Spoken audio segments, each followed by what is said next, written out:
Bien, pues vamos a presentar ya, si te parece. Muy bien, cuando quieras. Pues vamos para adentro. Se nos ve ya mismo. Once again, somos dos. Pero bueno, no pasa nada. Voy a dejar por aquí la pregunta. Pues voy a proceder a presentar antes de lanzarnos a meter a nuestro invitado y a comentar lo que haya que comentar antes del programa. Si es que hay que comentar algo. Bienvenido todo el mundo a este programa, a esta merienda cena con Ad Absurdum, el programa número 4 de la tercera temporada, correcto. Hoy vamos a tener con nosotros a Miquel Herrán, puto Miquel, conocido así en las redes sociales, que va a venir a hablarnos pues un poco de historia, de su libro, porque publicó hace unos meses un libro que se titula La historia no es la que es la que te cuentan, con la editorial Planeta. Vale, vamos a hablar un poco de este libro de aquí, ¿vale? O sea que ahora le preguntaremos muchas cosas. Pero para ello, como siempre, pues Ad Absurdum lo componen tres elementos. David Omar. Hola. Isaac, que de nuevo, pues ya sabéis que es bastante acostumbrado, que suele tener algún accidente u otro. No puede estar hoy con nosotros, pero pronto pues volverá a estar con nosotros. Y yo mismo, Juan Jesús. ¿Decía algo, perdón? No, decía que la paternidad ya sabéis que tiene estos inconvenientes. Sí, es lo que tiene, que al final el tiempo es el que es. Bien, bueno, ya sabéis que todas las semanas estamos aquí los domingos. El domingo que viene volveremos con... Vamos a hacer una cosa, vamos a hacer el anuncio antes y después, porque así si alguien entra o sale. ¿Quién tenemos el domingo que viene con nosotros, David? ¿A quién? He tenido que mirar porque te iba a decir 1 de junio. La semana que viene la clasicoteca. Yo ya me había saltado una semana en mayo, ya me había ido a junio. Parece que yo tengo la sensación de que mayo está durando mucho. No sé si a ti te Es que pasa. está siendo muy largo, ¿eh? Está siendo muy largo. O sea, llevamos 2 años de mayo y esto ya está bien. Sí, la clasicoteca, pues los tendremos el domingo. Son un grupillo un grupo de divulgación sobre la antigüedad clásica. Muy majos los tres, son tres también como nosotros. O sea que vamos a tener ahí una especie de mirada al espejo de la juventud. Bueno, vamos a ser nosotros los mayores, que ya vamos siendo un poco los mayores. Entonces, Ya empieza a pasar eso.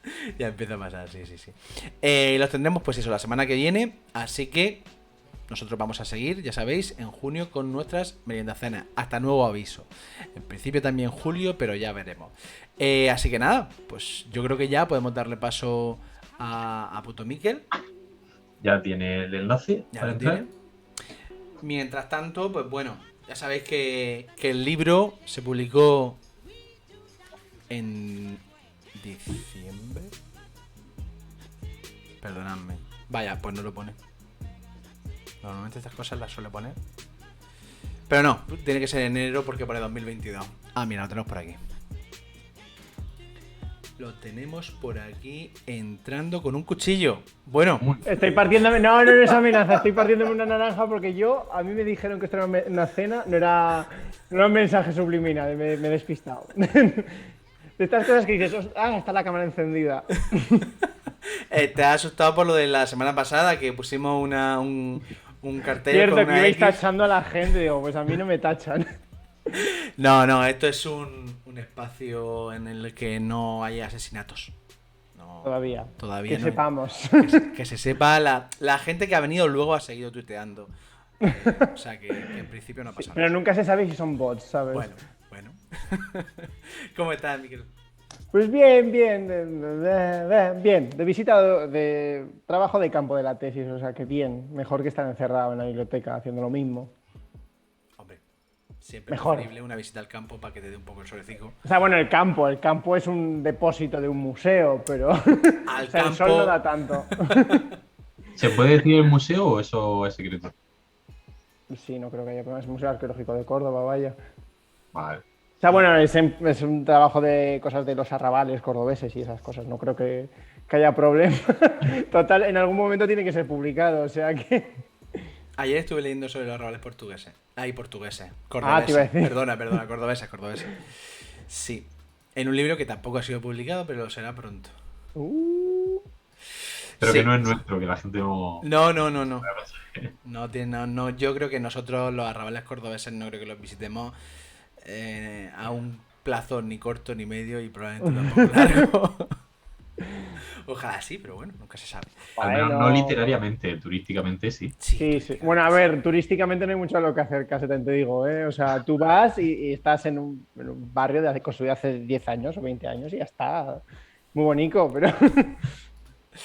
Bueno, te hemos traído aquí para hablar un poco de historia en general, porque alguna pregunta no será sobre tu libro concretamente, pero en realidad lo bueno del libro es que es un libro que da pie a comentar cosas de actualidad. De qué pasa con la historia hoy en día a pie de calle, en los medios de comunicación, en la política, etcétera. Con lo cual, en realidad, pues técnicamente sí hablemos del libro. Vale. Entonces, dicho eso, el libro, es que he estado a mirarlo en la parte de atrás, pone 2022, pero no pone el mes. ¿Cuándo se publicó? 21 de enero. Ah, vale, en enero, perfecto. Pues se publicó en enero, aquí lo tenemos, ¿vale? La historia no es la que es la que te cuentan. Ahora hablaremos del título, pero yo primero quiero, siempre intento lanzar alguna cosa que sea una especie de denuncia. No siempre puedo denunciar algo porque no siempre hay algo que denunciar. Pero, si no me he equivocado, porque a lo mejor me lo he leído en dos partes, y es verdad que la primera que me la leí hace una semana, entonces no me acuerdo del todo bien. Pero aquí sale Torquemada, y si no me equivoco, en el libro no sale Torquemada. No sale nada nunca. Iba a haber otra portada que tampoco, o sea, iba a haber inicialmente el plan era otra portada que salía el cuadro este de la ejecución de Padilla. Sí. Pero si no recuerdo mal, creo que tampoco hablo de los comuneros en ningún momento. Yo creo que no, o sea, me suena que si los menciono de pasada puede ser, pero no hablo. Creo que sí, ¿eh? Sí, puede ser. Entonces, pero bueno, no sé. No, decisiones editoriales al final. Yo no metí mucha mano en lo de lo que viene a ser el diseño. Yo soy una persona, que a lo mejor podría, pero no es en plan criticar a la editorial, es simplemente que yo me pasaban cosas y yo, luce bien, no tengo ni idea. No sé de esto, ¿no? Claro, es como esto no. A mí qué me pasa. En realidad he respondido la siguiente pregunta porque te iba a preguntar que si habían metido mano, si te habían dejado margen para el diseño de portada. No, ni la portada ni. O sea, hubo alguna figura. Por ejemplo, la matriz de Harris que aparece dibujada la hice yo. O sea, hice yo el boceto. Le dije que algún ilustrador lo haga bonito, porque yo había hecho los bloques, ¿sabes? Y poniendo en plan, esto ladrillo, esto tal. Lo típico. Pero no soy muy de. O sea, en general, como que no. Se me hace muy difícil imaginar otra cosa cuando me proponen ya algo, digamos, y yo no tenía como una imagen de cómo tenía que ser la portada. Entonces, es verdad que esta me gustó más que la primera propuesta que hicieron, pero fue como casualidad, ¿sabes? Porque se tuvo que prorrogar el libro iba a salir en noviembre en principio, creo, sí, noviembre, pero se tuvo que prorrogar por temas de los plazos que tengan ellos, lo que sea, y dije, bueno, pues ya que se prorroga podemos hacer otra portada, y dije, pues guay. Vale, a mí es que lo que me pasó fue que cuando estaba pues por el 70%, de repente miré la portada y dije, ostras, digo, no sale Torquemada. Y además me extrañó y hubo un momento de lapso de, a lo mejor he hablado de él y no me acuerdo al principio, porque claro, es una figura que daría pie a hablar mucho en este libro. Sí, la verdad que sí, simplemente no... O sea, no lo pensé en ningún momento, la verdad es que es la primera vez que me he dado cuenta y digo, es verdad, no hablo de Torquemada. O sea, no hablo de Torquemada, que no pasa nada por no hablar de Torquemada, pero no hablo de Torquemada y sale en la portada, vaya. Claro, sí, fuese eso, por eso. La siguiente pregunta es, ¿por qué este libro? Bueno, a ver, yo... o sea, al final en el mundo de la divulgación yo llevaba pensando varias veces haciendo vídeos de cosas más concretas o lo que sea, pues al final vas pensando de temas generales que van saliendo incluso en conversaciones con tu familia, ¿no? O sea, yo en mi familia nadie es de letras, para empezar, lo cual es un problema, pero nadie ha hecho nada lejano, cercano a la historia. El que más, mi padre es de estos que lee los típicos libros de, no Reverte, pero los típicos libros que hablan de algo de historia, sobre todo la Segunda Guerra Mundial, lo típico, vaya, el prototipo. Y aún así, en conversaciones, pues eso, lo típico que te encuentras hablando, pues que sale el tema de la historia, porque al final es un tema que está muy metido en cualquier cosa, pero en política sale mucho y tal. Y, y hay como ciertas preconcepciones que digo, bueno, esto tiene sentido que la tenga el mundo un poco más en general, pero que son bastante base de cómo no debería funcionar, ¿no? Y creo que al final nos hacen más susceptibles de creernos estas cosas que al final acaban pasando y estos discursos que al final acaban apareciendo pues en el Parlamento, en periódicos o donde sea. Ya. Entonces, digamos que era algo que ibas trabajando más o menos y que luego lo que hiciste fue meterlo todo en un sitio. Ya pues, lo trabajabas en vídeos, en redes sociales, etcétera. Pero lo hiciste, o sea, hiciste como la introducción ya en el libro para meterlo todo junto. Pero esto fue algo rápido, o sea, no sé si te propusieron en hacer un libro o fuiste tú a proponerlo, ¿enseguida dijiste, vale, hago esto? ¿O te diste alguna vuelta o cómo fue eso? No, la verdad es que me propusieron ellos, o sea, yo no tenía muy claro, o sea, yo estaba con la tesis y yo estaba como, ¿qué voy a escribir? Pues claro que voy a escribir el capítulo que tengo que escribir para mi director, pero no, me escribieron, me propusieron y tal, y dije, bueno, pues vale, o sea, voy a intentar ver cómo enfoco esto. Ellos me decían, en plan, te hemos contactado un poco por esto. O sea, como que es verdad que la editorial sí que me dijo, en plan, hay estas cosas como que nos parece que encajan más contigo, digamos, ¿no? Hubo propuestas de que si hablar de algo de más concretamente, pues por ejemplo, de arqueología o historia queer de España o lo que sea. Y yo dije, y ya fue como, ya dije, mira, pues mira, y esta cosa en concreto, o este tema más o menos que es más general, ¿no? No es igual un tema en concreto, porque son varios ensayos, por así decirlo.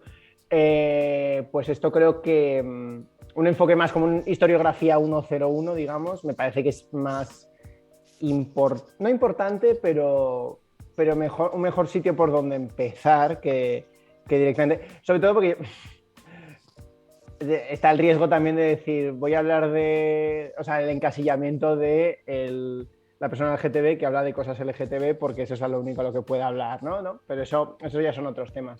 Y nada, y les pareció bien y eso. Lo que pasa es que luego no fueron, o sea, fueron cosas como las que yo iba pensando, pero que no tenía tampoco ni puestas sobre el papel, en algunos casos tampoco había investigado, tampoco había dedicado demasiado tiempo a buscar referencias, tales como estas cosas que has estudiado en la carrera, que otras cosas que conoces o casos concretos que sí que has estudiado más. Y dije, y ya pues ya en el proceso de escritura pues habría que hacer todo ese trabajo que no había hecho, digamos. Y sobre el tono, porque claro, tú eres youtuber, imagino que te contactan en buena medida por eso. Y no sé si ellos o tú buscabais un tono parecido. ¿Tú crees que lo has conseguido? Yo creo que en general sí. O sea, es verdad que hay puntos en los que yo hablo de... o sea, hay capítulos y tal, que luego releyéndolos, hay capítulos que me gusta mucho cómo han quedado y capítulos en los que digo, tenía que haberle dedicado más tiempo, tenía que haber profundizado más, o aquí el tono, por ambas partes, aquí el tono se me va mucho de densidad, de que de repente se me pongo muy teórico y no lo facilito, y en otros sitios en los que digo, puedes profundizar más y no sé qué, ¿no? O sea, al final yo creo que eso pasa, o sea, vosotros supongo que os pasará con la burrada de libros que tenéis, ¿no? Pues eso yo creo que cuando ya está en papel es más complicado. O sea, cuando está en papel es cuando dices, ay, mierda, ay, me cachis. Pero no, el tono de hecho fue una cosa bastante... Sara, mi editora, yo le pasé como un índice de, mira, quiero hablar de... Creo que con este número de palabras que me habéis dicho que es más o menos lo que queréis, tal, creo que me da para este número de capítulos y quiero hablar de estos 6 temas. Y me dijo de hacer le digo, te paso un borrador de lo que viene a ser la primera parte del primer capítulo o lo que sea, para el tono, y me dice si te parece, no sé qué. Y ellos, o sea, cuando se lo pasé no me pusieron ninguna pega, les gustó, tal. De hecho, por ejemplo, lo de poner citas en plan referencias culturales, lo que pasó de la de Yankee o lo de la Veneno y tal, como que lo puse y de hecho, o sea, lo puse como simplemente como una cosa de que, bueno, pues estas primeras páginas, como es la introducción, lo pongo, y fue idea de la editora precisamente el, bueno, pues mira, esto está muy bien para que lo mantengas en todo el libro, no que lo hagas solo al principio. Y digo, mira, pues cosas así, o sea, sí que fue un poco más colaborativo, la verdad. Claro, esta semana es que precisamente hablábamos con unos compañeros que algunos divulgadores tenemos la ventaja, cuando nos lanzamos a la hora de escribir el primer libro, de que no se espera nada de nosotros. Porque, claro, nadie nos ha visto, nadie sabe cómo hablamos, nadie sabe la gracia que podemos tener. Sin embargo, a ti la gente ya te conocía. Entonces ya van esperando algo.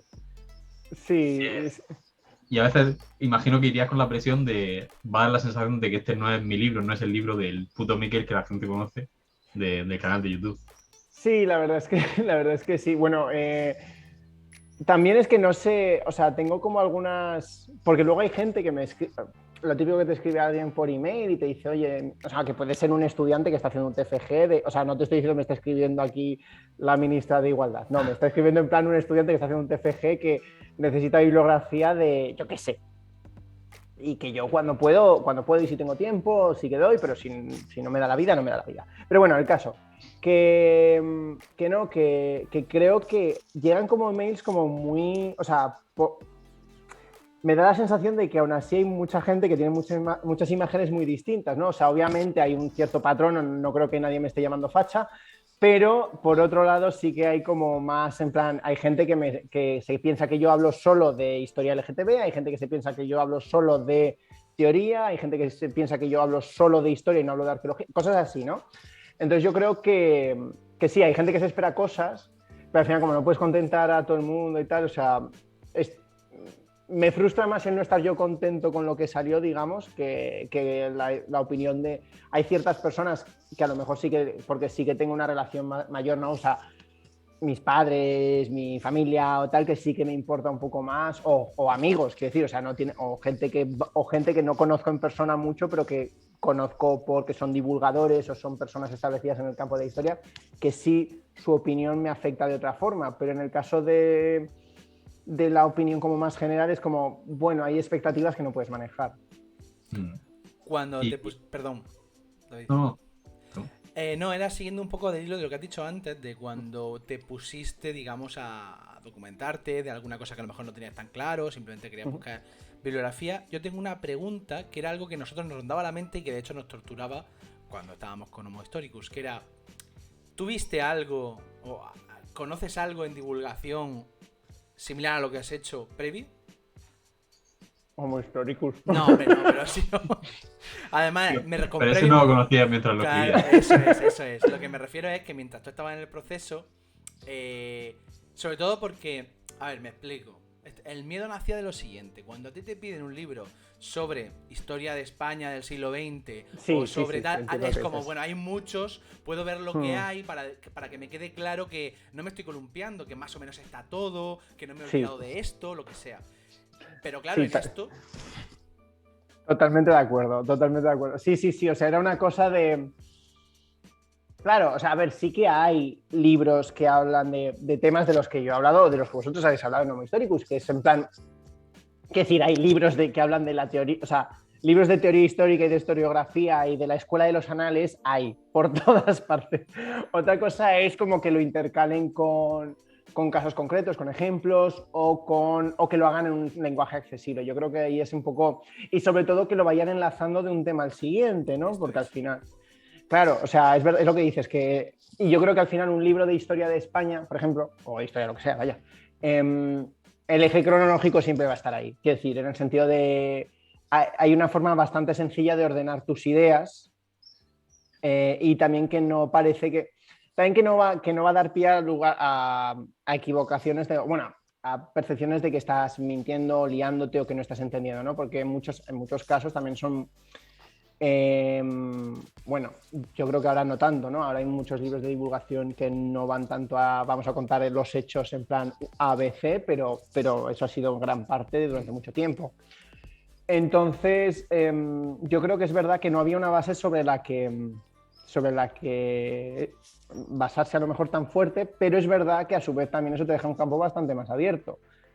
Entonces, quiero explicarle cómo funciona la historia a alguien que no está estudiando la carrera de historia, que está interesado, pero que no es, digamos que es un Lego, no un Lego el muñequito, pero digamos que yo creo que eso te abre el campo mucho. También eso, claro, es peligroso, ¿no? Porque te tendrás que acotar en algún momento, pero yo creo que tiene algo muy bonito de que tú puedes escoger los puntos que a ti te interesan explorar más. Por ejemplo, yo quiero decir, voy a hablar ahora yo de vuestro libro, que es básicamente que yo, por ejemplo, me lo empecé a leer y yo, claro, yo ya sabía lo que iba a salir o lo que iba a sacar yo unos meses después. Entonces yo estaba en plan de leyéndolo y diciendo, pues de esto hablo yo también, no en plan mal, en plan, pues de esto hablo yo también, hay cachis, va a parecer que me lo he copiado o lo que sea, ¿no? Pero luego hay cosas en las que no, hay cosas en las que vosotros habéis decidido hablar más, o hablar en general, que yo no he hablado, y al revés, ¿no? Entonces yo creo que al final eso también te revela pues lo múltiple que es el campo de la historia, siendo que aún así hay unas bases comunes. Mm. Sí, sí, sí. De hecho, la gente va a alucinar un poco cuando se lean los dos libros con los ejemplos, que eso fue una cosa que nos alucinó a todos, porque poníamos los mismos ejemplos. No, lo de... Bueno, el Covadonga se presta mucho, ¿no? Sí. Y al final no tenemos cerca, pero lo de Cadés, por ejemplo, yo lo leí. Sí, Pues sí. nada. O sea, a mí eso me llevó a... Le estuve dando vueltas. Cuando me di cuenta de que había algunos ejemplos, digo, es que madre mía, es increíble que el discurso va en una dirección y ponemos el mismo ejemplo. Pero al final también, por ejemplo, en la adoración de Constantino también, da la sensación de que, claro, son ejemplos como muy claros, muy fácilmente explicables, muy visuales incluso. Sí. Y entonces estudiando la vuelta y dije, claro, yo creo que todos los historiadores, o por ejemplo, la movida de que al final se convierte en tópicos nuestros, la movida del iPhone y Cleopatra, ¿no? Ah, Eso cierto. también me lo encuentro en muchísimas partes. Entonces, Pero eso porque fue un meme, o sea, yo solo claro, lo mencioné porque fue un meme, claro. Claro, pero yo creo que al final, aparte de que evidentemente hay cierta conexión y pues te ha hecho esto, pues te quedas con la idea, mira qué bien eso para explicar tal cosa, creo que tiene sentido, ¿no?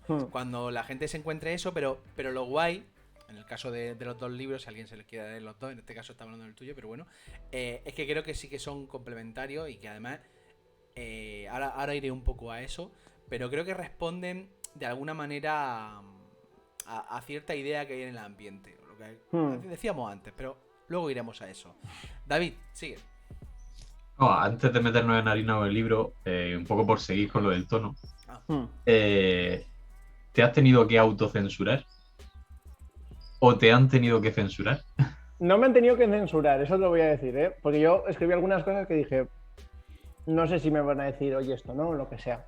Pero también porque yo creo que me autocensuré en algunas cosas. O sea, no en demasiado, ¿eh? También te diré que es un poco la cautela de decir, bueno, es el primer libro, bueno, o sea, bueno, quién sabe si habrá más, pero lo siguiente es la tesis. Quién sabe si hay...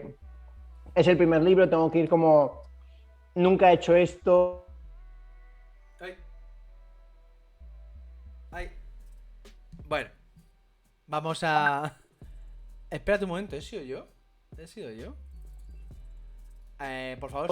Daría un tono mucho más beligerante. Un segundo. Creo que tengo la conexión inestable yo.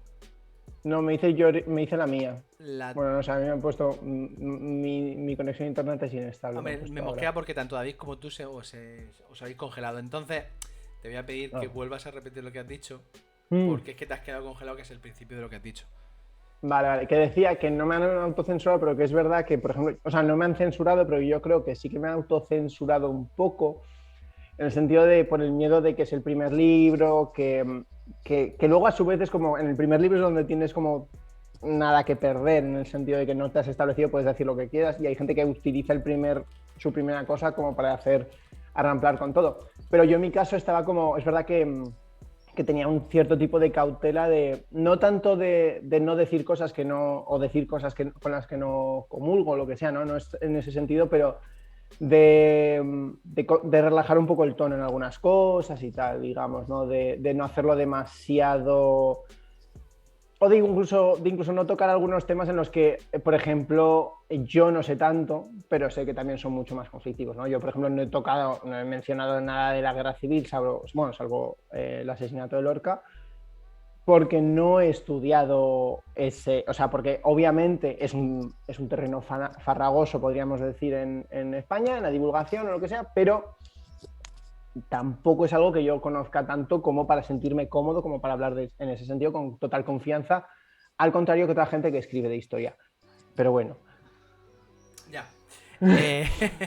Yo no voy a decir más. Sí. Con respecto al esquema del libro, o sea, bueno, más o menos las secciones y tal. Bueno, voy a leer los distintos capítulos. La historia es la que es. El segundo sería datos y fechas. El tercero es que les den a los grandes hombres. El cuarto, la historia y el progreso TM. El quinto, nuestra, entre comillas, historia. Y el sexto, las otras, entre comillas, historias. A la hora de escoger más o menos los temas, que lo que decíamos, le diste vueltas y eso, ¿te salió así? ¿Tuviste que dejar fuera alguna cosa que, digamos, querías meter pero al final no entró? ¿O que entró en el último momento? Un poco, ¿qué vueltas le diste a este esquema? Digamos que la distribución estuvo más o menos clara. Lo que sí que es verdad que luego cuando me fui acercando, cuando fui escribiendo ya el final, digamos, ¿no? Me di cuenta de que me hubiese gustado dedicar más espacio o incluso un séptimo capítulo, me da igual, a lo de las otras historias, digamos, a expandir un poco más eso, porque más o menos como que mi punto de vista era en plan empezando en cómo percibimos la historia para deconstruir cómo percibimos la historia y cómo nos afecta y presentar otras alternativas, ¿no? Y es verdad que me hubiese gustado dedicar más tiempo y más espacio y más profundidad, digamos, a esas distintas alternativas, ¿no? Porque ahí hablo de historia queer, de historia colonial, de historia de otros, bueno, de historia de las emociones, lo que sea, pero quiero decir que es verdad que ese capítulo se queda como muy... Y esto es lo que, y hasta aquí puedo leer, esto vendrá más adelante, ¿no? Y me hubiese gustado precisamente dedicarle más espacio. Y luego es verdad que, o sea, el proceso fue bastante, pero digamos que el orden de los capítulos y todo, y qué iba a tocar en cada capítulo sí que estaba bastante, lo marqué bastante desde el principio. Eso sí, el último capítulo que escribí precisamente fue de datos y fechas porque no quería hablar de la escuela de los anales porque estaba yo en plan de Dios, no me quiero meter en esto. Pero creo que eso me entenderéis. Es genial porque la siguiente pregunta era ¿qué te apetecía más y qué te apetecía menos de lo que se El de datos y fechas creo que es el que peor o sea, no que peor lo pasé, pero es verdad que como que escribí el primer capítulo, le dediqué mucho tiempo al primer capítulo, además porque es como, no sé qué, y luego era como, bueno, next, me lo salto. Y luego sí que seguí más o menos en orden, algunas cosas sí que iba saltando de uno a otro a lo mejor, pero eso, el de los anales, es que no, o sea, no quería. Y luego creo que el que más disfruté escribiendo a lo mejor yo creo que fue el del progreso, de hecho, o sea, el del mito del progreso y el de que le den a los grandes hombres también, ese lo disfruté bastante. Creo que al final, o sea, y al final como que creo que el resultado, porque luego me he releído el libro, lo típico que vas para buscar erratas o lo que sea, una vez está publicado. O sea, me lo releí antes, pero quiero decir que solo encontré las erratas realmente, obviamente porque si no, no estarían publicadas cuando ya está publicado. Pero bueno, el caso que ese, por ejemplo, hay capítulos en los que digo, este me quedó mejor, este me quedó peor, o sea, cosas así que yo supongo que eso es normal, ¿no? Al final. Claro. Como consejo, antes de publicarlo, reléelo todas las veces que tu mente decida que es necesario, de 7 o 77. Pero una vez que lo publiques, no habrá el libro. Ya, yo es que a mí me pasó que yo lo releía muchísimas veces antes de esto, pero luego me pasó que, por ejemplo, tenía el plazo pon el 25 y el 23 yo estaba en el aeropuerto leyendo tal y de repente yo estaba leyendo y digo... O sea, lo típico que es para buscar erratas de que se ha escrito algo mal, o sea, no es de ortografía, nada más profundo, digamos. Y estaba en plan de, es que cambiaba todo, es que cambiaba todo, es que no. Y claro, dije, al menos tenía la presión de no dar tiempo, literalmente, ¿no? Pero mi mente estaba como, le escribes ahora mismo a la editora y le dices, ¿sabes qué? Prorrógala un par de meses. Pero no, obviamente eso es porque luego en los 2 siguientes meses hubiese estado igual. O sea, quiero decir que es que es simplemente la presión de repente esto es una realidad. Claro. No, y errores vas a estar encontrando, Sí. hagan las correcciones que hagan, siempre aparecen. Hay una parte, bueno, el libro está lleno de ideas, de explicaciones. Quiero decir que no me puedo parar en todos, no podemos señalarlos todos. Entonces vamos a hablar de algunos simplemente. Pero hay uno que me interesa mucho porque es algo que sí que está muy, diría hasta institucionalizado. Y aquí da igual, la ideología es algo bastante habitual que te lo encuentres en todas partes. Matar a Hitler, ¿vale? Dice, si tuviera una máquina del tiempo, viajaría atrás y matarías a Hitler siendo un niño antes de que pudiera hacer ningún mal. Entonces, aquí lo que planteas es un poco, más allá del dilema moral en sí, el asunto del determinismo, ¿vale? Lo que ocurre un poco con la historia a veces es que la escribimos de una manera en la que todo va perfectamente enlazado, que una cosa lleva a otra, que da la sensación de que no podía ser de otra manera, de que tenía que ser así. Y de hecho, bueno, lo unes también con el tema de los grandes individuos. Dices, tal vez pensamos que la historia depende de los grandes individuos, refiriéndose en este caso, pues eso, al personaje de matar o no a Hitler, porque la alternativa, tal y como la hemos planteado, sería que el transcurso de la historia es inevitable. Nos gusta pensar que estamos en control de las circunstancias, querer es poder, pero no es eso lo que estoy diciendo aquí. Efectivamente, este ejercicio no es para defender un determinismo, que hay un proceso en marcha que no podemos alterar y que todo es consecuencia de todo lo demás. Al contrario, hay circunstancias y procesos que son enormes, pero que no solo nos afectan, sino a los que también les afectamos. Entonces, claro, ¿cómo le explicas brevemente a una persona cuando... Porque yo me encuentro esto, insisto, en todo tipo de personas. Primero, lo que importa son las decisiones de los grandes personajes. Segundo, claro, es que esto pasó y no podía pasar de otra manera. ¿Cómo enfrentarse a eso? Aunque en el libro lo transmites. ¿Cómo? No sé si te surge alguna vez en conversaciones habituales. O sea, bueno, igual en conversaciones habituales no tan, o no con esos términos, ¿no? Digamos, sí. Pero es verdad que sí que hay como eso, ahora con la guerra en Ucrania, ¿no? Es que esto ha sido todo por Putin, es que a Putin se le ha metido en la cabeza que no sé qué. Yo no soy politólogo, no soy analista geopolítico, no me voy a meter en las circunstancias concretas de lo que ha llevado a Ucrania, pero en cuanto te lees un par de análisis de geopolíticos precisamente, te explican que hay una decisión individual que está acompañada de unos procesos, que hay de unos intereses económicos, de unos intereses geoestratégicos, de lo que ha hecho el otro bando, de lo que ha hecho Putin, yo qué sé, sabes que hay muchos agentes. Entonces te das cuenta de hasta qué punto el mundo obviamente es complejo, pero obviamente también intervenimos, o sea que no es eso, que va más allá del determinismo. Entonces, claro, yo creo que si esa misma complejidad que somos capaces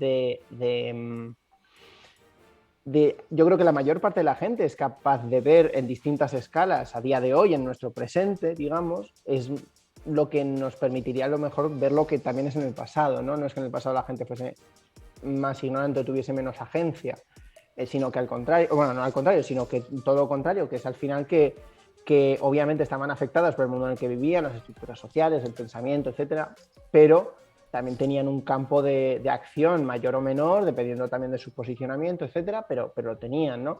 Y que al final la Revolución Francesa se dio y podía haberse dado de otra forma, obviamente, pero no se dio porque un señor, un panadero, por decir algo, decidiese ese día levantarse lo que sea. Digamos, ¿no? Que es por la fuerza de muchos o por la fuerza de muchos procesos. Entonces yo creo que al final un poco eso. Entonces cuando leas...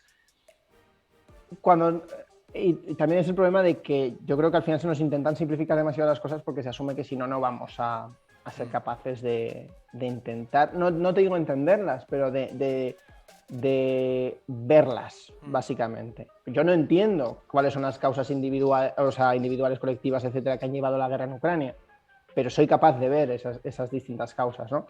Cuando leo cosas, etcétera. Entonces yo creo que es un poco dar ese voto de confianza que la gente puede verlo realmente, digamos, aunque no haya hecho luego evidentemente una tesis en la situación del antiguo régimen en el siglo XVIII en Francia. Sí, pero yo creo que esa es una de las mayores dificultades que tenemos ahora mismo los divulgadores, los historiadores y los profesores, claro. Porque la gente busca una explicación única y que además suene bien, o sea, como que encaje bien en la historia, que cree un relato bonito o dramático, lo que sea, pero que encaje. Claro. Y lo hemos visto con el coronavirus, con el pangolín. Dime que ha sido un pangolín y ya está. No me cuentes matices ni historias. Pero es que lo vemos día a día en la enseñanza. En la enseñanza, al final, enumérame las 3 causas de la Primera Guerra Mundial, ¿no? Y el alumno se las aprende en orden, como si Claro. hubiese sucedido en ese orden y si fuesen solo esas las causas. Claro, A lleva a B, lleva a C y ya está. Claro. Ya. Esto es bastante difícil de combatir. En las aulas, lo que ocurre al final, los propios libros funcionan así por necesidad también de llevar un discurso muy complejo a alumnos que, bueno, pues todavía están en proceso de desarrollo de sus capacidades, etcétera, y en ocasiones es muy complicado entrar en ciertas edades en conceptos muy abstractos. Ahí me da la sensación de que, sobre todo en lo cercano, por ejemplo, me encuentro mucho todo lo que estamos diciendo aplicado, tanto lo de los grandes hombres como el determinismo, por ejemplo, en la transición. La transición, lo que se dice es, no pudo ser de otra manera. Es la mejor manera en la que pudo ocurrir y no puedes, es imposible discutir eso, porque la base que te están poniendo es esa. Como no pudo ser de otra manera, tú no puedes intentar darle la vuelta. Por no hablar de que la transición, además, la hicieron 2 personas como mucho. Juan Carlos I, hoy en día también en las noticias día sí día también, por lo que sea, yo no voy a entrar ahí. Y Adolfo Suárez. Y Adolfo Suárez, exacto. No sé si... No, sí, exactamente, y es como... creo que al final es lo que dices, ¿no? Que se juntan ambas, se juntan en decir no hay una alternativa. Por lo tanto, estas grandes personas que movieron el tablero en una dirección concreta lo hicieron de la mejor capacidad, de la mejor forma posible, y por tanto no podemos ser críticos, digamos, en este caso, o sea, no podemos ni... también un poco le quita los méritos, ¿no? En el sentido de decir si lo hicieron como lo tuvieron que hacer, no es mérito suyo, es mérito de las circunstancias, ¿no? Entonces, como que es esta falsa dicotomía entre estamos condenados a vivir las circunstancias en las que nacemos, por así decirlo, o en las que nos encontramos, y el ser humano es agencia y es puro individualismo, pura capacidad, ¿no? De acción. Entonces, claro, es una dicotomía bueno, es que aquí nos podemos poner muy filosóficos, ¿no? De toda esta dicotomía cartesiana de el cuerpo versus la mente, la razón pura y lo material, ¿no? Etcétera.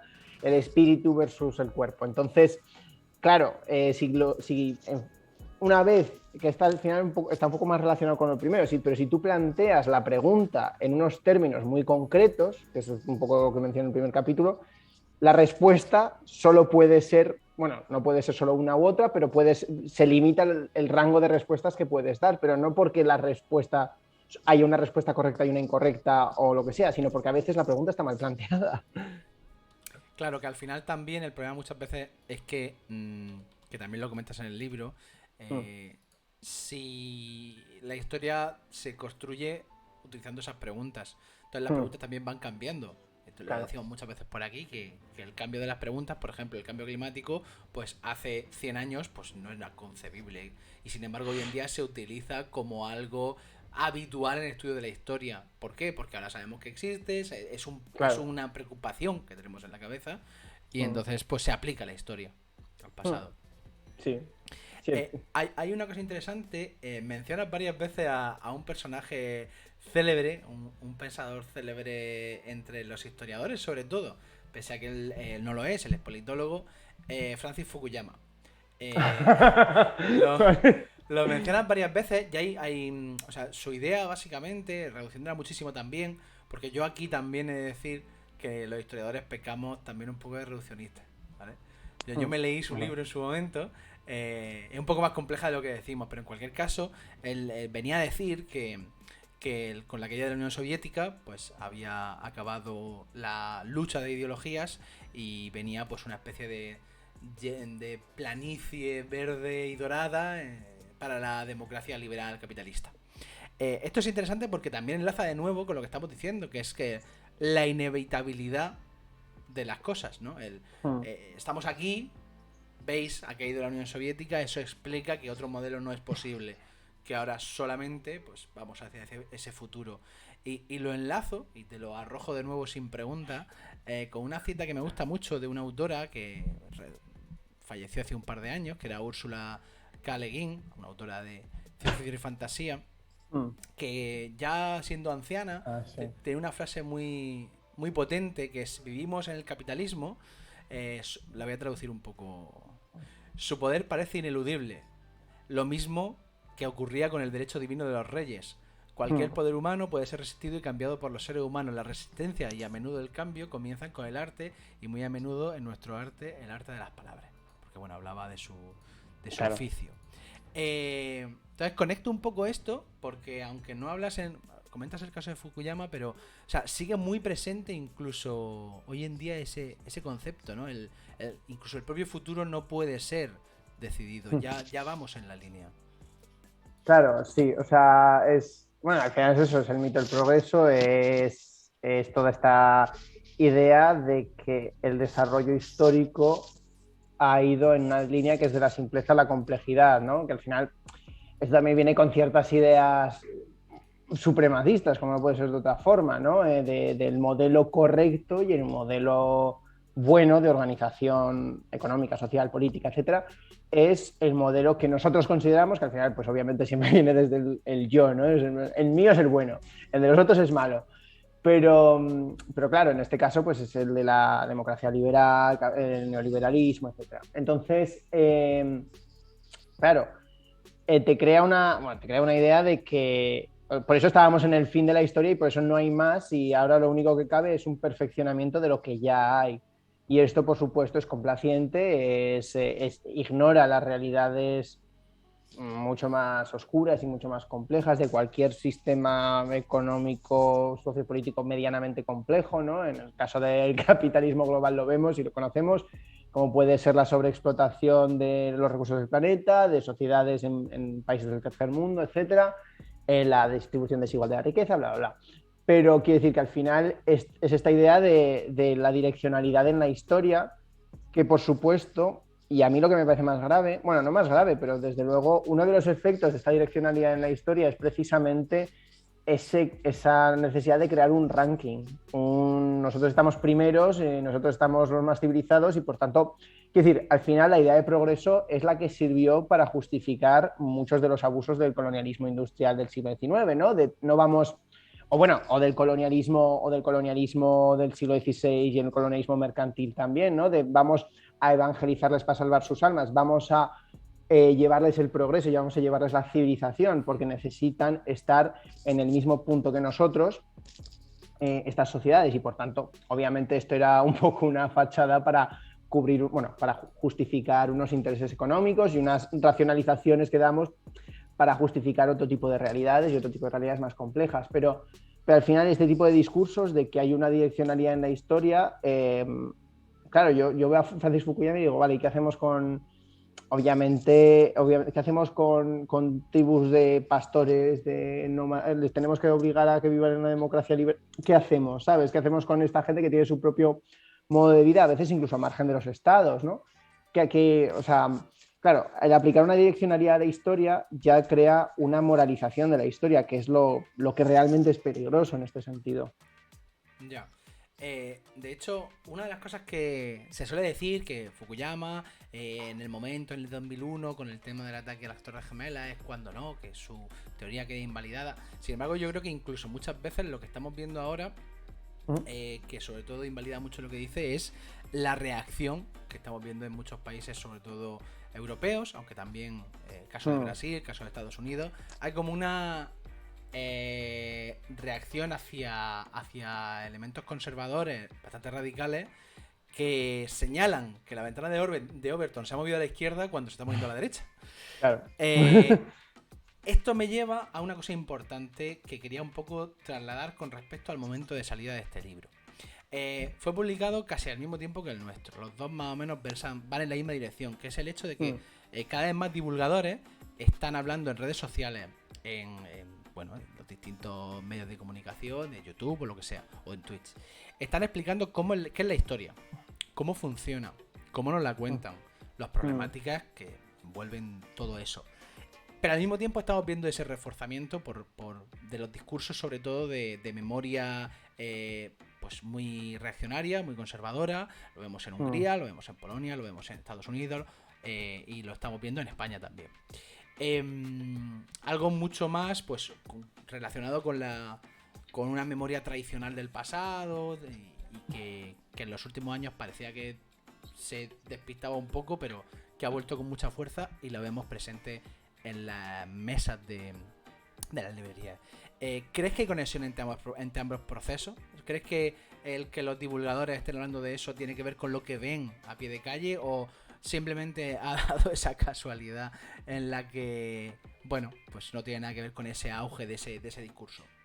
No, yo creo, a ver, yo creo que está claro que sí que hay una relación, ¿no? Que al final algunas de las quejas que teníamos, además también yo creo que muchos divulgadores, las quejas que tenían hacia cierto tipo de divulgación que se veía era el problema que había de cómo se presentaba la información como hechos como hechos en plan incuestionables, me refiero, o como pues eso, reducción de procesos complejos a fechas, o que básicamente que se iban transmitiendo ciertos estereotipos y que estos estereotipos al final son muy identitarios y se utilizan mucho para reivindicar una serie de valores que obviamente son bastante tradicionales en el sentido de que la historia, cuando emerge más como una ciencia, entre comillas, es en el siglo XIX y está envuelta en unos procesos históricos complejos. Entonces hay gente fuera de ciertos, digamos, campos de especialización, pero que aún así habla de historia o conoce algo de historia y que absorbe un poco esta idea de las cosas son como son, las cosas funcionan de una determinada manera, no hay forma de cambiarlo, los marcos ya están establecidos, ¿no? Digamos. Y todo lo que hay nuevo son como basuras posmodernas o lo que sea. Y un reduccionismo siempre a esos calificativos. Y yo creo que al final también es verdad que en este sentido, obviamente la extrema derecha hace un uso muy fuerte de la historia, ¿no? No de la historia como ciencia, sino de ciertos datos, ciertos relatos. Por ejemplo, ahora, este año les ha dado porque no estamos celebrando el 1300 aniversario de la batalla de Covadonga, cuando la fecha del 722 es una propuesta de Sánchez Albornoz hace 70 años, supongo, en plan, bueno, puede ser, no lo sé, digamos, pero claro, la extrema derecha necesita una fecha concreta que pueda repetir para además reproducir un discurso, en este caso victimista, ¿no? Y autoflagelante de es que hemos olvidado los valores, es que hemos olvidado no sé qué, sin evidentemente cuestionar, plantear, ni siquiera, es que aunque se lo plantees probablemente lo ignorarán, toda la problemática que hay, porque ellos lo que necesitan es un discurso, un enlace identitario, porque yo esto el otro día estuve leyendo a un sociólogo, John Torpy, que decía básicamente que parte de esta lucha por el pasado, como un terreno de guerra, digamos, es que ya no vemos alternativas para el futuro, digamos, un poco en relación a la última pregunta, y por tanto la política se ha convertido en el manejo del status quo. Y aunque no estoy del todo de acuerdo con todo lo que dice y con este punto en todos sus ámbitos, básicamente es verdad que al final hay una cierta lucha por el pasado, por poseerlo, digamos, no por estudiarlo, por entenderlo, por poseerlo. Entonces yo creo que al final es ahí donde está el riesgo y por supuesto la gente que conoce más las herramientas y cómo, digamos, al ver que es como ahora hay un montón de libros de divulgación de cómo se hace microbiología. ¿Por qué? Porque ha habido un montón de gente cuestionando que si la pandemia y no sé qué, pues normal que cuando atacan lo que tú conoces te quieras defender, ¿no? Entonces yo creo que por ahí van un poco las tornas, digamos, el interés que ha habido por la historia sobre todo. Es posible que haya también un componente generacional, porque me he fijado en la editorial, a ti te definen como millennial, además insisten mucho, lo repiten mucho. En una entrevista que hiciste en público también tú mismo hablabas de la necesidad de historiadores millennial, ¿no? Sí. Y además da la casualidad de que lo que estábamos diciendo, todos los ejemplos de gente haciendo hilos de Twitter explicando estas cosas, nuestros libros y demás, todos estamos más o menos en un mismo rango de edad.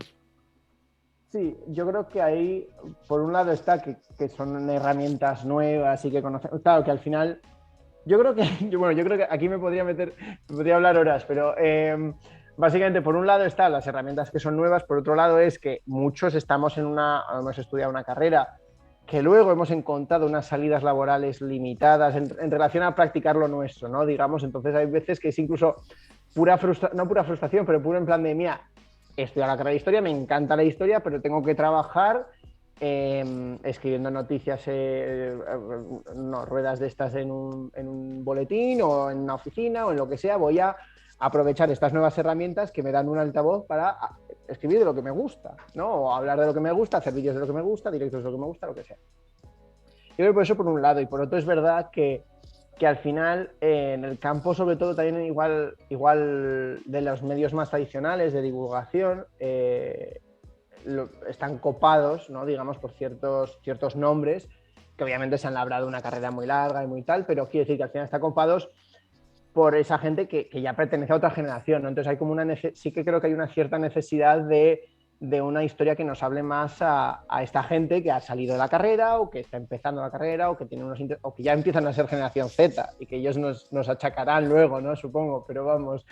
Y sobre todo también yo creo que hay una cosa de que ahora, como todo el mundo tiene un altavoz en el teléfono, digamos, hay mucha más gente pidiendo saber de cosas de las que a lo mejor no hubiese tenido un interés antes.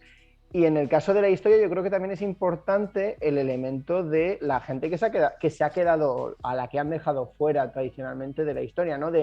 Porque sobre todo cuando te dicen que ciertas cosas son cosas de la modernidad, ¿no? En plan, que si lo LGTB, que si cuando ponen a un personaje negro en una serie de la antigua Roma, que si lo que quiere decir, todo tipo de diversidad, digamos, en el sentido de, o incluso cómo cómo vivía su vida una persona con diversidad funcional, ¿no? Lo que sea, es que me da igual. Entonces, toda esta gente, digamos que ahora sí que tiene unos marcos en los que puede hablar de forma más libre, aunque sea Twitter, que también tiene en fin, Twitter. Yo creo que al final necesitan saber, o no necesitan, pero tienen un interés en saber de estas cosas, precisamente de algo que, no que la historia les vaya a validar, pero desde luego la historia puede decir que precisamente lo de que son una invención moderna no es cierto. Yo quizá matizaría una cosa, David, de lo que has dicho, porque sí que creo que hay historiadores e historiadoras que son de otras generaciones que llevan a lo mejor incluso mucho tiempo dándole vuelta a esto y respondiendo a, por ejemplo, con el tema del Andalus. En medios de comunicación hay un auténtico debate bastante continuo en el que entran Alejandro García San Juan, en el que aparece Eduardo Manzano Moreno, que de hecho lo tuvimos aquí hablando de todos estos problemas con el Andalus. Entonces a lo mejor sí que es verdad que algunos temas concretos pues tienen más interés los millennials o los Z, pero yo creo que sí hay sí hay gente de otras generaciones que hablan de estas cosas, pero sí. Es verdad que a lo mejor con menos control de las redes sociales. Yo no decía que no hubiese, sino en cantidad. En cantidad sí, por supuesto. Que la cantidad de millennials que hay haciendo esto es muy superior. Yo creo que va por ahí, ¿no? Estamos más acostumbrados a redes sociales. Sí, yo creo que hay muchos que, obviamente, muchos historiadores establecidos, tal, que te hablarán en otros marcos, en otros canales, digamos, y te darán, obviamente, 1000 vueltas en lo que viene a ser, o una clase magistral de, bueno, es que esto, problematizando, obviamente, presentando estas problemáticas, estas nuevas historias, lo que sea, pero obviamente a lo mejor es eso, que son otros canales. Hay una cosa con todo esto que estamos comentando. Decías previamente lo de que, claro, también muchas veces estamos buscándonos el hueco, los que salimos de la carrera y nos encontramos con todos esos problemas. Y también un poco de ahí creo que puede ser que surja un poco toda esta generación de divulgadores y divulgadoras que están con el tema de combativo en la historia, tal igual. Pero ¿no crees? A mí me da la sensación de que la batalla está perdida. O sea, es derrotista, pero me da la sensación esa, porque me explico. Sí que hay un grupo cada vez mayor, hay una audiencia concreta, pero las redes sociales son burbujas la mayor parte de las veces. Sí. Cuando das una charla en un aula de mayores de una universidad o te vas a dar una charla en una biblioteca de algún pueblo o incluso a alumnos jóvenes, no tiene por qué ser gente mayor, y te sales de tus seguidores, la cosa cambia. Ya me da la sensación de que es mucho más complicado y de que estamos en franca desventaja porque el problema es que los otros son discursos hegemónicos casi siempre. Es mucho más fácil reafirmar lo que se dijo hace 50 años que decir, oye, a lo mejor debemos darle una vuelta a esto. No sé si has pensado al respecto o tienes alguna idea.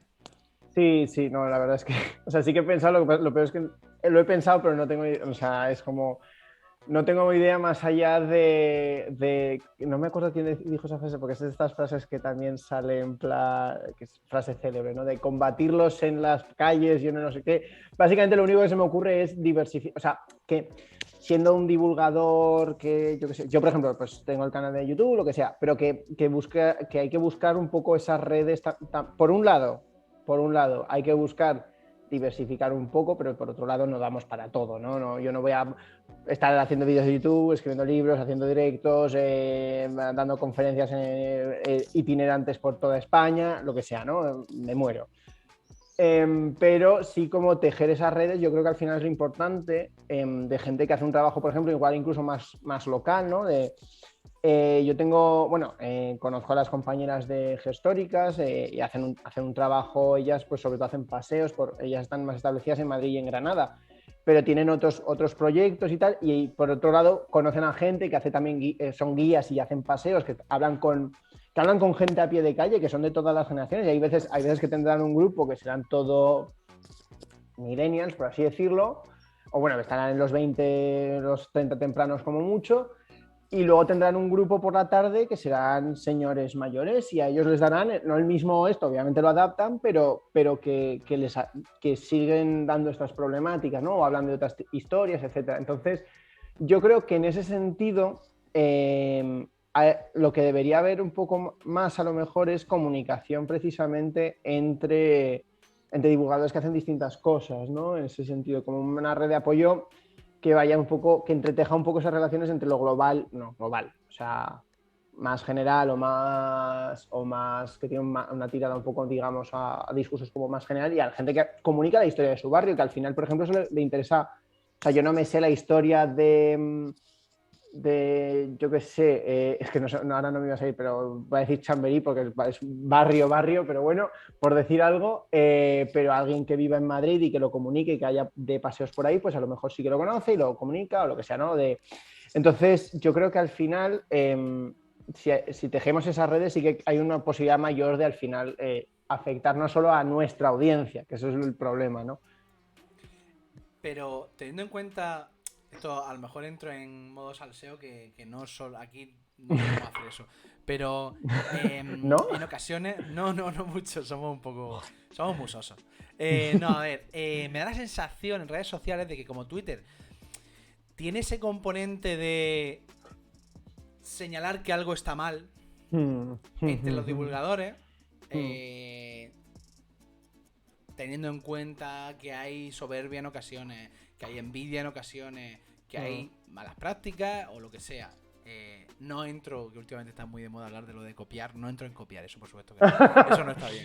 Eso es TikTok y no hacen ni historia, no pasa nada. Ah, bueno, no, también es verdad, perdón. No, yo pensaba que estabas hablando del Napster este. No, hablo dentro de la divulgación. Sí. Teniendo en cuenta eso, se puede tejer esa red, o al final va a ser como grupúsculos, un poco como en el colegio. No, yo creo que, a ver, yo creo que hay que quemar Twitter. Eso es lo primero que yo propondría. Luego la academia, pero primero Twitter. Que yo, o sea, a mí alguna vez me han dicho, pues que en Twitter Twitter se te da muy bien. Y digo, sí, pero eso no es algo bueno. Twitter es la mierda, pero bueno, va. No, yo creo que es verdad que al final, las redes sociales tienen algo también que como que deshumaniza, ¿no? Un poco y que hace un poco quitar ese componente. Y lo que has dicho, hay veces que hay componentes de envidia y hay componentes de mala praxis y hay componentes de otras cosas que son un poco más difíciles de solucionar. Pero yo creo que hay mucha gente con la que, yo por ejemplo, yo no estoy de acuerdo en las ideas, ¿no? O lo que sea, en las cosas concretas, pero sí que sé que, por ejemplo, hay cosas de las que hablan que digo, pues tiene razón, ¿no? O sea, que hacen como... Igual no hacen tanta divulgación, pero sí que de vez en cuando hablan de historia y tal. Y hay gente que es eso, que yo no puedo no estar tan de acuerdo en lo individual o en lo muy particular, pero sí que veo que están haciendo un buen trabajo de tal. Entonces, yo creo que ahí lo que hay que vencer un poco es esa... Sí, ese crear bandos, que yo creo que sí que se favorece, pero no creo que sea lo único, que es la única posibilidad, no sé si me explico. Sí. No, sí, era un poco por duda que ha surgido ahora cuando claro. de esto. Yo creo que a nosotros tres nos pasa, no comentamos siempre este tipo de cosas porque, bueno, no siempre queremos hablar de trabajo. Creo que nos pasa muchas veces en Twitter que hay temporadas que salimos de Twitter porque es que te da la sensación de que ¿para qué? Sí. Que no, porque en realidad yo soy pro Twitter en el sentido de que creo que también tiene una parte positiva. Creo que de hecho ha generado en todo este movimiento de divulgación y está llegando, pues en fin, ideas de la divulgación más actualizada a mucha gente que no tenía ni idea de historia, porque son pues un panadero, un informático, o lo que sea, me da igual. Pero es verdad que a veces pues te cansa, te quema un poco. No sé. Sí, totalmente de acuerdo.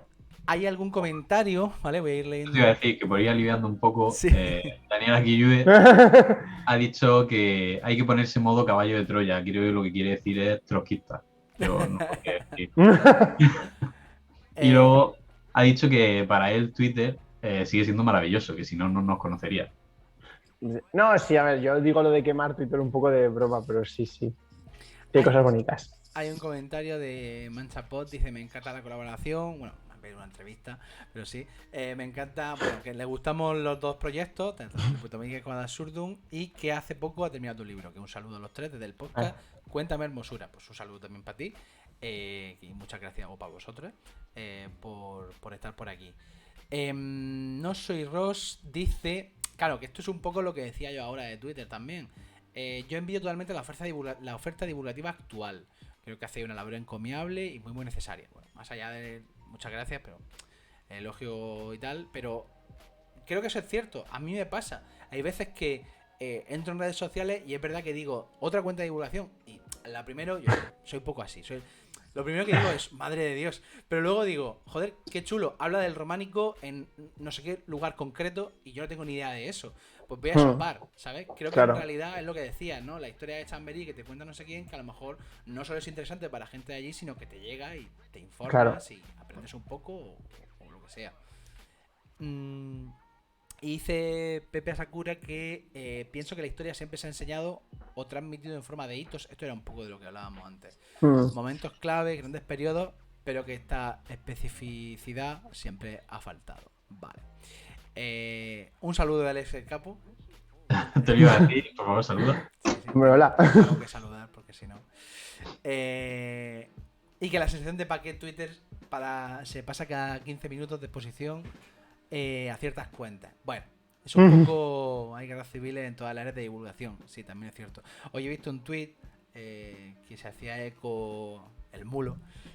Sobre quién es más pesado en redes sociales con su profesión, y el mulo decía que por qué no salían los historiadores, y la respuesta era porque solo habláis de vuestras cosas y solo os leéis vosotros. Claro, a nadie le importa, sí, tal cual. Tal cual. Pero al mismo tiempo, también hoy hemos visto un tweet que no sé si podré encontrar ahora rápidamente. Perdón. No. No, que yo se iba a decir que yo hay un momento en el que si un historiador dice en algún momento hermenéutica, yo salgo del chat, ¿sabes? En plan... Pero es que me ha pasado, en plan de no, estamos hablando en campos que era como más divulgativo general. Es que la hermenéutica yo, adiós. O sea, no me voy porque es mal educado, pero vamos a ver. Normal que no entretenga, o sea, normal que no llame a la gente de fuera. El problema es que aunque los historiadores, que yo creo que sí que mucho, o sea, en tu caso, desde luego, o en el caso de muchos otros, se rompe la barrera de que no solo nos lee gente de historia, sino gente más allá. Claro, no. Pero sin embargo en Twitter pasa lo mismo que en la vida real. Y es que la historia está por todas partes. Hoy se ha movido un tuit de Augusto Ferrer Dalmau que respondía A otro grande, a otro grande. A su amigo Arturo Pérez Reverte. Ay, no puedo más. Pérez O sea, Reverte es que no he dicho el nombre antes, cuando he dicho gente que no sabe de historia, pero aún así escribe mucho de historia, me refería a Pérez Reverte y a sus columnas de últimamente la historia de Europa. Tremendo. A mí hay una cosa que me hace gracia de todo esto, y es que tiene posiciones que son un poco distintas a las habituales en ese tipo de... en lo que te esperaría, lo cual me hace mucha gracia porque veo las respuestas de personas. Las respuestas han sido todas en plan, ¿te has creído la propaganda legrolegendaria de tal? Que digo... Amiga, date cuenta. No sé. Decía en la primera frase Arturo Pérez Reverte: España es un país históricamente enfermo de sí mismo. No voy a seguir leyendo porque tampoco hay que... y Augusto Ferrer Dalmau, es que la manera de seguirle a su colega sin hacerle el feo, pero al mismo tiempo dejar claro lo que piensa, es la siguiente. Aún así, si volvieran a nacer, querría ser español y pertenecer a esta rara especie. El Homo Hispanicus, es que el Homo Hispanicus no puede faltar en ninguno de estos discursos. Es que de verdad, no. Pero esa es una cosa, ¿ves? Me alegra por un lado que exista esta gente, porque cuando la gente dice, no, es que en el siglo XIX eran todos muy, pero ya no pensamos así, digo, no, mira, aquí tienes un tuit que alguien podría haber escrito en finales del siglo XIX. Modesto Lafuente escribió este tuit. ¡Hala! Es increíble, al final Isaac bueno, Modesto Lafuente estaría más enterado, perdón, ya está. No pasa nada. Isaac lo dice mucho en nuestras charlas y tal. El problema de la historia es que todo el mundo dice qué aburridos sois los historiadores, no dejar de dar la chapa, pero todo el mundo habla de historia. Ya. Y muchas veces sin darse cuenta. O sea, muchas veces está hablando de alguna cosa relativa, pero porque... A ver, tampoco vamos a caer en lo que hacen los matemáticos o los químicos de todo es química, todo es matemática, porque todo se puede leer desde cualquier prisma, ¿no? Todo es sociología, todo es... Eso es cierto. Pero sí, entiendo lo que dices. Vale, yendo hacia el final, que tampoco queremos aburrirte aquí mucho más tiempo. Eso que ha salido de las Race. Vale. Es broma. Es broma. Yo me quedo aquí todo el rato que haga falta. Hay una pregunta que teníamos aquí, pero creo que más o menos has respondido al principio, que es si se te quedó algo en el tintero. No sé si querrás... Sí, bueno, o sea, lo repito, por si no han llegado. No, sí, eso, tenía que haber hablado más de Torquemada y no, sobre todo tenía que haber desarrollado más... Me habría dado otro capítulo para hablar de las otras historias y en vez de, o sea, y dividirlo de otra forma, digamos, ¿no? Para poder profundizar más, por ejemplo, en la historia decolonial y en otro hablar más de la historia queer y de género, por ejemplo, digamos, como darme más espacio para precisamente esa conclusión a la que a la que iba guiando el libro, que es las formas alternativas de ver la historia, que en algunos casos no son tan alternativas, en plan que llevan muy establecidas desde los 80, ¿no? Pero un poco están fuera de lo que solemos ver más, pues darles más espacio y no dejarlas tanto como un continuará, sino precisamente darme el espacio de aprovecha esto y escríbelo aquí, ¿sabes? Pero bueno. Bueno, ya caerá. Continuará. Claro. Yo quería leer, lo que pasa que luego me van a pensar que a lo mejor te estripaba mucho, entonces voy a leer solo una frase, pero quería leer el párrafo final, como veis lo tengo marcado, ¿vale? Porque al final incides en un poco lo que comentas en el libro. Entonces voy a leer en lugar del párrafo una frase, para tampoco destriparlo entero, ¿vale? Dices, cuando echamos la vista al pasado, a menudo, y sobre todo si lo hacemos sin las cautelas necesarias, tendemos a colonizarlo con nuestros esquemas actuales. Pero, como dijo un gran amigo mío, no hay nada más diverso que el pasado. Hay una cosa interesante que haces en el libro, que es un poco la gran batalla, creo yo. Esa idea de que el pasado es de una manera y no es de otra, ¿no? Un italiano del siglo XVI pues es súper católico y cree que las cosas son de una manera. En realidad eres tú el que está plantando eso en ese italiano ficticio, ese itálico, como sea. Y de hecho deja muy claro precisamente que muchas veces todo esto de la nueva diversidad, el cómo ahora, que es mentira, que encontramos muchos ejemplos en el pasado que se salen de ese pasado que se ha querido ver de una manera. Entonces yo en ese sentido, bueno, por supuesto recomendamos el libro para todo el mundo que nos pueda ver o escuchar o lo que sea, porque es una píldora muy buena contra mucho de lo que se suele decir de cómo es la historia, de cómo funciona. Se lee muy agradablemente, se lee rápido y tienen mucho que decir. Yo creo que también a veces me da esa sensación de, ay, como hubiera molado un poco más aquí, pero luego pensaba, si es que nos pasó lo mismo a nosotros, o sea que... eso, para dejarte un poco con los coloretes. Ay, gracias. Después de decir eso, nosotros siempre dejamos un rato al final para que digas lo que te apetezca, del libro, de lo que sea, así que ahora es tu momento. Del libro, yo pensaba hacer una presentación de la tesis.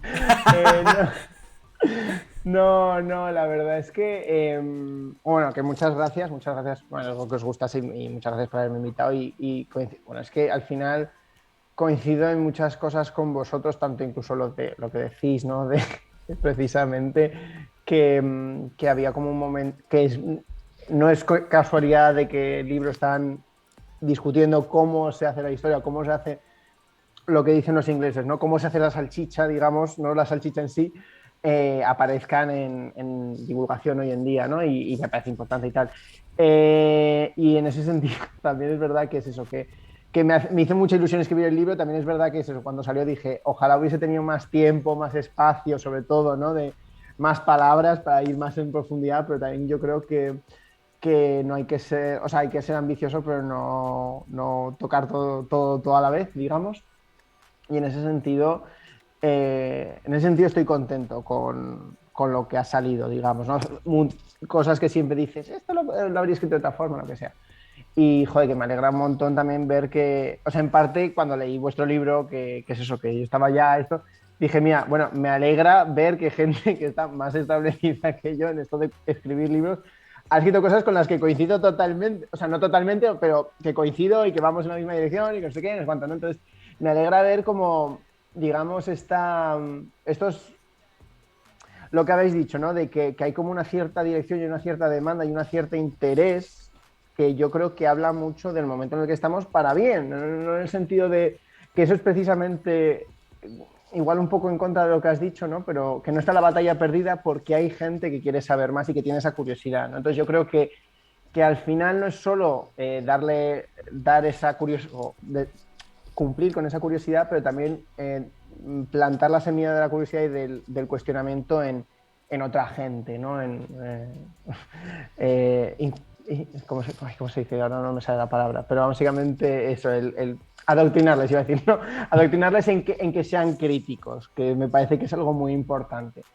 Y en ese sentido yo creo que obviamente se nos plantea, o sea, lo que hemos hablado hoy, ¿no? Que igual hay como mucho por hacer y hay mucho esto, pero no está todo el pescado vendido, vaya, y en ese sentido me alegra ver que, bueno, pues vosotros, Patri, voy a decir gente que habéis tenido, Amarga, o sea, quiero decir, gente que no es toda gente que está en la academia súper establecida o gente que está empezando, que no, que hay un poco de todo, de querer precisamente romper con esos esquemas que parece que son los que han dominado sobre todo la divulgación a nivel más generalista, ¿no? Lo que te encuentras en un snack, en una casa de libro, en lo que sea, ¿no? Entonces me gusta ver eso, que hay como una mayor incorporación de esas otras voces diversas, precisamente para cuestionar esos mismos esquemas en los que se nos ha educado la mayor parte de las veces.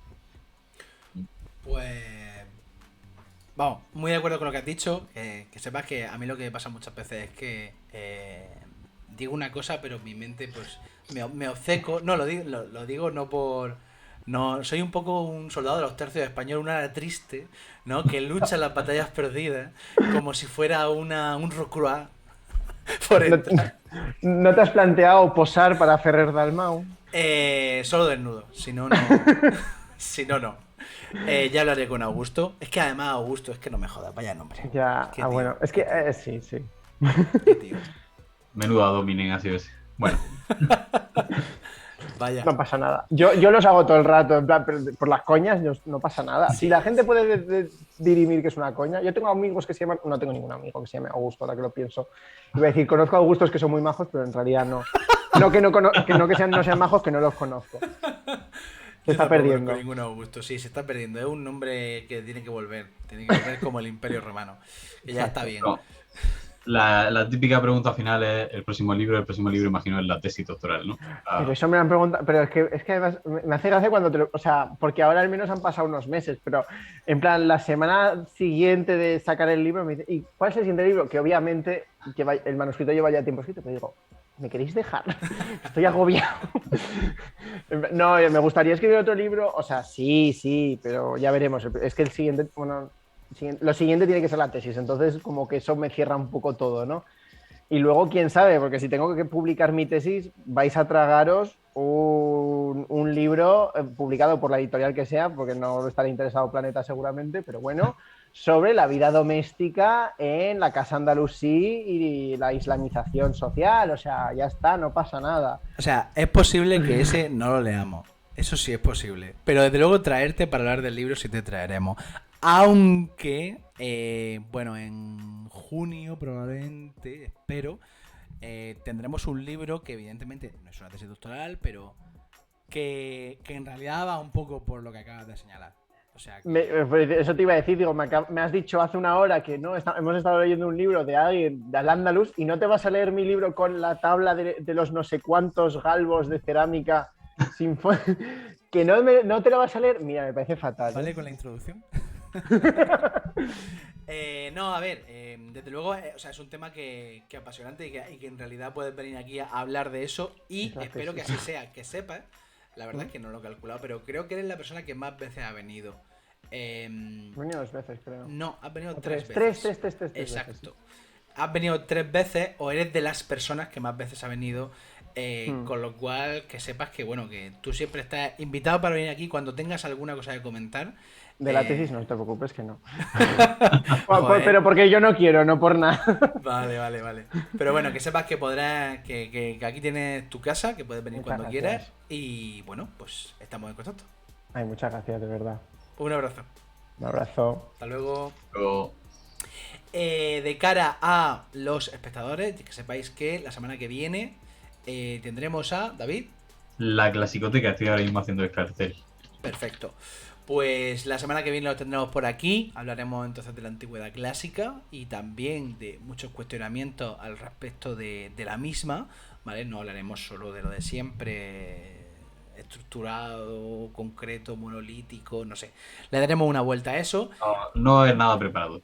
No va a nada preparado. Era la forma de decir que va a ser caótico. Pero bueno, lo tendremos con nosotros, que esperamos que estéis por aquí. Para lo demás, pues vuelvo a recomendarlo, ahora que se ha ido y no puede decirme que no. Miquel Herrán, puto Miquel, la historia no es la que es la que te cuentan, ¿vale? En Planeta, ¿vale? La editorial Planeta. Merece la pena, es algo que vamos a empezar a ver mucho más, creo yo, en todos los ámbitos de la divulgación, no solo en historia o historia del arte, sino en más. Y que merece mucho la pena muchas veces entender cómo funcionan todo esto, pues todas estas disciplinas, todas estas ciencias, para entender mejor luego cuando ponemos la televisión qué es lo que nos encontramos.